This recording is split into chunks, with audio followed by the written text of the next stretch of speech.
تیزی سے آگے کی طرف بھاگا۔ کافی دور نکل جانے کے بعد اس نے سوچا کہ کچھوا تو بہت دیر کے بعد یہاں پہنچے گا، جب تک میں کچھ دیر آرام کر لوں۔ یہ سوچ کر وہ ایک درخت کے نیچے سو گیا۔ ادھر کچھوا آہستہ آہستہ چلتا ہوا گوشت سو رہا تھا۔ کچھوا ساری بات سمجھ گیا۔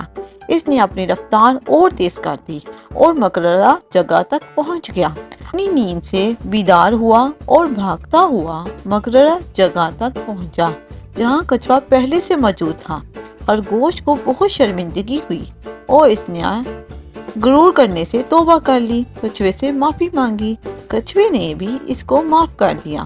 پیارے بچوں، ہمیں بھی کسی کا مذاق نہیں اڑانا چاہیے۔ ہر ایک کو ہم اپنے سے بہتر سمجھیں گے تو کبھی ہماری کسی سے لڑائی نہیں ہوگی۔ جو کسی کو تنگ کرنے کے لیے مذاق اڑاتا ہے تو مرنے سے پہلے اللہ تعالیٰ اس کو بھی اس کمزوری میں مبتلا کر دیتا ہے۔